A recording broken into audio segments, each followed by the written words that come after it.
பாத்துங்க அடிபட்டுச்சா? நல்லா அடிச்சு இப்படி மன்னிச்சிருங்க சொன்னேன். உங்க சாரி. சந்தோஷமா விழுந்துட்டயா? தெரியாம தான் பட்டுச்சியா என் கை. பிரகாஷ் ராஜும் விக்ரமும் நடிச்ச இந்த படத்தை கண்டிப்பா நீங்க பார்த்திருப்பீங்கன்னு நினைக்கிறேன். இந்த படத்தை பார்த்துட்டு இருக்கும்போது தேர்ட் பர்சனா எனக்கு என்ன தோணுச்சுன்னா, நம்மளோட பாயிண்ட் ஆஃப் வியூல விக்ரமும் கரெக்டான ஆள் தான், பிரகாஷ் ராஜும் கரெக்டான ஆள் தான். ஆனா விக்ரமோட பார்வையில பிரகாஷ் ராஜும், பிரகாஷ் ராஜோட பார்வையில விக்ரமும் தப்பான ஆளா தெரியுறாங்க. இப்போ நீங்க விக்ரமோட இடத்துல இருந்து பிரகாஷ் ராஜ தப்பான ஆளாவும், இல்ல பிரகாஷ் ராஜோட இடத்துல இருந்து விக்ரம தப்பான ஆளாவும் பாப்பீங்களா? ஒரு தேர்ட் பர்சனா இருந்து ரெண்டு பேருமே கரெக்டான ஆளு அப்படின்றதான பாப்பீங்க. அதே மாதிரியே ரியல் லைஃப்ல ஒருத்தனை உங்களுக்கு பிடிக்கல அப்படின்றதுக்கு அவன் தப்பான பர்சன் கிடையாது. அவனை பத்தி முழுசா உங்களுக்கு தெரியாம இருக்கலாம், இல்ல அவனை புரிஞ்சுக்க ட்ரை பண்ணாம இருக்கலாம். சோ இன்னைக்கு நம்ம பேச போற topic live and let's live. பெருசா நீங்க போட்டு குழப்பிக்கிற மாதிரி ஒண்ணுமே கிடையாது.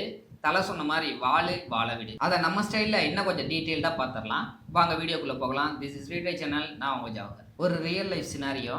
ஒரு பையன் நைட்டு ஒர்க் பண்ணிட்டு லேட்டா தூங்கிட்டு லேட்டா எந்திரிக்கிறான். இவன் நீங்க சோம்பேறின்னு சொல்லுவீங்களா? கண்டிப்பா நீங்க அவனை சோம்பேறின்னு சொல்லுவீங்க. எப்போனா அவன் நைட் ஷிப்ட்ல ஒர்க் பண்றது உங்களுக்கு தெரியாம இருந்தா. இன்னொரு எக்ஸாம்பிள் பார்த்துடலாமா? ஒரு பொண்ணு ஃபர்ஸ்ட் டைம் மாடர்ன் ட்ரெஸ்ஸை ட்ரை பண்றாங்க. அதை பார்த்துட்டு நீங்க என்ன ஜட்ஜ் பண்ணுவீங்க? என்ன இப்படி ட்ரெஸ் போட்டுட்டு சுத்துறாங்க, டெய்லி இப்படிதான் இருப்பாங்க போல அப்படின்னா கண்டிப்பா அப்படி கூட நினைக்க வாய்ப்பு இருக்கு.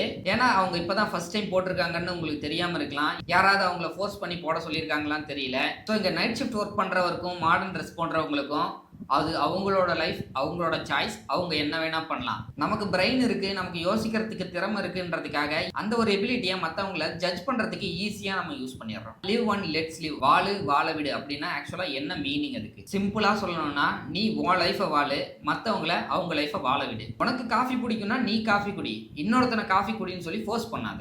ஏன்னா அவனுக்கு டீ பிடிச்சிருக்கலாம் இல்லையா? இந்த ஒரு விஷயத்த புரிஞ்சிட்டவங்க இதை அக்செப்ட் பண்ணிப்பாங்க. இன்கேஸ் புரியாதவங்க என்ன பண்ணுவாங்க? டீலாம் ஒஸ்ட்டு, காஃபி தான் பெஸ்ட் அப்படின்னு சொல்லி சண்டை போட்டுட்டு இருப்பாங்க. Why bro, it's very wrong bro. ரெண்டு பேருக்கு ரெண்டு விதமான டேஸ்ட் இருக்கு, என்ன தப்பு?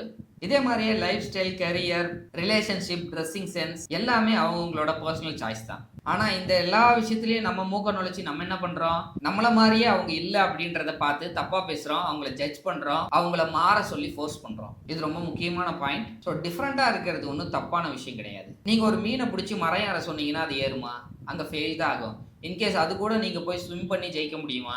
முடியாது. ஏன்னா அங்க அதுதான் கிங்கு. அதே மாதிரிதான் எல்லாருமே சேம் கிடையாது. எல்லாரும் சேமா இருக்கணும்னு அவசியமும் கிடையாது. இந்த மைண்ட் செட்டுக்கு நம்ம தள்ளப்பட்டது நம்மளோட தப்பு கிடையாது, இது சொசைட்டியோட தப்பு தான். ஸோ சொசைட்டி கம்பேர் பண்ணு, ஜட்ஜ் பண்ணு, கண்ட்ரோல் பண்ணு அப்படின்றதான் சொல்லி தருது. இதை ப்ராக்டிஸ் பண்றதுனால நமக்கு ரிசல்ட்டா என்ன கிடைக்குது? Stress, hate, unnecessary problem. இப்போ நீங்க கேட்கலாம், அப்ப எல்லாத்தையும் அக்செப்ட் பண்ணிட்டு வாழணுமான்னு. The answer is no. நீங்க பண்ற ஒரு ஆக்ஷன் மற்றவங்களை காயப்படுத்தி அதை மற்றவங்களை ஹர்ட் பண்ணாத வரைக்கும் அது நல்லதுதான். யாராவது ஒருத்தன் தப்பு பண்றான், அதனால மத்தவங்க அஃபெக்ட் ஆகுறாங்க அப்படின்னா இந்த இடத்துல போயிட்டு அவன் வாழ்க்கை வாழ்ந்தான், நீங்க எப்படி இதை போய் தப்புன்னு சொல்ல முடியும்? நம்மள கேட்க முடியாது.